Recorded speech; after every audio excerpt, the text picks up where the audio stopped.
So, will marketing become obsolete? This question might have been arised in your mind.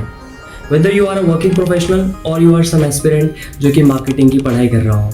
सो आज की इस video में हम काफ़ी चीज़ें कवर करने वाले हैं. वीडियो के एंड तक आपको आपके क्वेश्चन का आंसर भी मिल जाएगा और कुछ सपोर्टिंग फैक्ट्स भी मिल जाएंगे कि क्यों मैं कोई बात बोल रहा हूँ. Hi, welcome back. This is being diplomatic. I am your host Harshesh Kala. So let's start the video. Will marketing become obsolete? What is marketing? क्या है marketing? Is it just selling? Marketing एक बहुत ही ब्रॉड टर्म है जो कि revolve करता है branding के अराउंड और अपने बिजनेस के पूरी प्रोसेसेस के around. Marketing involves each and everything from understanding the consumer to delivering the value. Simply अगर मैं आपको इसका आंसर एक वर्ड में दूं तो definitely marketing is not going to be obsolete. कोई भी एंड यहाँ पे मार्केटिंग का नहीं होने वाला है.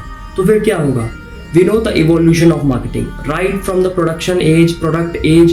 हम देख रहे हैं कैसे करके मार्केटिंग इवोल्यूट करती रही है और ऐसे आगे भी ये करती जाएगी, but it will not become obsolete. So here are the 5 supporting facts and the points that why marketing will not become obsolete. Here start with the first point, the rise of digital marketing. Digital marketing एक ऐसी चीज़ है जो कि हमारे world में internet के साथ साथ ही आ गई थी, लेकिन इसका बूम अगर हम देखें तो वो हमें डेफिनेटली देखने को मिला after the Covid. Post pandemic digital marketing बहुत ही ज़्यादा बूम पर आ गई है. सो इसका इस चीज़ से क्या रिलेशन है कि डिजिटल मार्केटिंग कैसे मार्केटिंग को ऑब्सोल्यूट नहीं होने देगी. सबसे पहली चीज़ है फैक्ट एंड फिगर. कैसे हम देख सकते हैं ग्राफ कैसे ग्रोथ की तरफ गया है. अगर हम देखें from past 5 years digital marketing growth की तरफ ही जाती हुई हमें दिख रही है और इसका सबसे बड़ा कारण ये है क्योंकि अब हम डिजिटल मीडियम्स पे ज़्यादा डिपेंडेंट है as compared to offline and other mediums of marketing. Let's understand with the point of view from the consumer as well as the producer also. Businesses के लिए डिजिटल मार्केटिंग इसलिए बहुत ज़्यादा beneficial है क्योंकि ये टारगेट बेस्ड बहुत ज़्यादा होती है.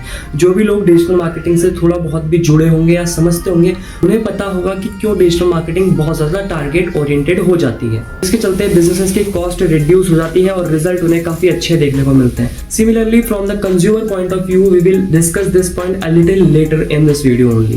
The second point, the second reason is the introduction of new products and businesses. Marketing introduce new businesses and new products in the market. How come do you know कि market में कोई नया phone, नई car या कोई भी नया product, नया एसी किसी भी सेगमेंट में आया हुआ है? This is all because of advertisement and marketing. Marketing plays a very important role in introducing the new businesses and new startups and new products. Introduction के लिए तो मार्केटिंग बहुत ही ज़्यादा इंपॉर्टेंट रहती है. वर्ड ऑफ माउथ या फिर brand value, उसकी क्वालिटीज़, किस तरह का वो प्रोडक्ट है, वो सेकेंडरी चीज़ें होती है. फर्स्ट स्टेप ब्रांड की तरफ से ही लिया जाता है जो कि होता है उस प्रोडक्ट का या फिर उस बिजनेस की मार्केटिंग का. अगर कोई स्टार्टअप है तो वो कैसे बताएगा अपने कंज्यूमर्स को कि वो मार्केट में आ गया है. This is just because of marketing. Marketing help to facilitate in knowing the businesses and product to the consumers. Moving towards the third point, which is again regarding the evolution of marketing, that is AI and marketing. ये हर field में अपना integration दिखा ही रहा है. और sure ये marketing के field में भी पीछे ना रहो. As already discussed, marketing is a very broad thing. इसके अंदर बहुत सारी चीज़ें आती हैं. From calculating and analyzing the critical data to presenting it in a creative way to the consumer. बहुत सारी प्रोसेसेस बीच में आती हैं जिसे अगर हम देखें तो काफ़ी ब्रॉडली क्लासीफाई भी किया जा सकता है और इन हर स्टेजेस के अलग अलग स्टेप्स एंड प्रोसीजर्स होते हैं. यहाँ पर एआई का बहुत ही अच्छा इंटीग्रेशन देखने को मिलता है. फिर वो डाटा के एनालिसिस में हो या फिर क्रिएटिव जनरेशन या एडिटिंग वीडियो की अगर हम बात करें या फिर analysing the actual consumer demand, consumer marketing. AI यहाँ पर काफ़ी अच्छा अपना काम दिखा रहा है इन analysing and performing these processes, which is a sign that marketing is moving from traditional way to more of digital, and not just digital, it's even a far step forward from digital. इसलिए ये marketing को एक better advance and provide करता है और हम ये बोल सकते हैं कि definitely the old ways of marketing are gonna be obsolete for sure, but new ways will be welcoming us and marketing, wholesale marketing is not going to be obsolete. Fourth, which directly belongs to us, is the generation of Gen Z. Do you remember the time जब हमारे TV में ads आते थे और वो सिर्फ और सिर्फ प्रमोशनल लगते थे, सबके लिए एक सिर्फ और सिर्फ हेडक रहती थी.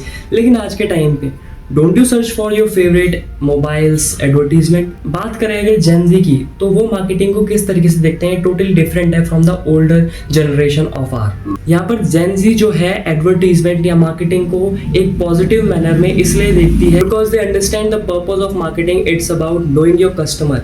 जेन जी ये चीज़ समझते हैं कि मार्केटिंग कंज्यूमर को अंडरस्टैंड करने के लिए है और साथ ही साथ ये बताने के लिए है कि क्या प्रोडक्ट की स्पेसिफिकेशंस हैं और क्या बेटरमेंट प्रोडक्ट्स में आए हैं। एक कम्युनिकेशन का मीडियम है मार्केटिंग, जो कि जेन जी बहुत अच्छे से समझते हैं। इफ़ यू मे नो कि ये डिजिटल ई कॉमर्स और ये सब चीज़ें, जेन जी इस चीज़ को बहुत ही हार्टफुली वेलकम करते हैं as compared to older generation. इसको अगर मैं सीधे सीधे एक लाइन में कहूँ तो ये ऐसा है कि जेन जी जो है they trust the businesses through marketing very easily, और ट्रस्ट का ही तो सारा खेल है जिस पर पूरा बिजनेस टिका हुआ है। And here comes the fifth point, the competition. To beat the competition marketing is really very important. Competition is really cut throat. Market में कंपटीशन बहुत हाई हो रहा है, पर सेकेंड पर डे के हिसाब से टेक्नोलॉजीज, फीचर्स, स्पेसिफिकेशंस और प्रोडक्ट्स बेटरमेंट की तरफ जा रहे हैं, और ये बहुत ही ज़्यादा इंपॉर्टेंट रहता है कंज्यूमर को टाइमली अपडेट कराना कि क्या हमने बेटरमेंट किया है, क्यों हम अपने कंपेटिटर से बेटर है। Every business wants to show them better than their rivalry. कोई अपने पर्टिकुलर फीचर्स को हाईलाइट करे या किसी अपने राइवलरी के डायरेक्ट कंपटीशन में आ जाए, they always show like Coke and Pepsi that why we are better. Competition को बीट करने के लिए marketing is not just a need but it's a totally essence of the necessity. So finally summing up all the points, here was the 5 points that I have told why marketing will not become obsolete. The answer is marketing is going to be evolved with the businesses, but until the businesses and startups are ongoing and coming to the market, marketing will never become obsolete. एक business है जो कि totally marketing के ऊपर ही based था और based है अभी भी। You know what I am talking about? Yes, you guessed right, it's Boat. You can watch the case study of Boat and learn to implement it in your business also. So thanks for watching. See you in the next video. Stay connected with Being Diplomatic.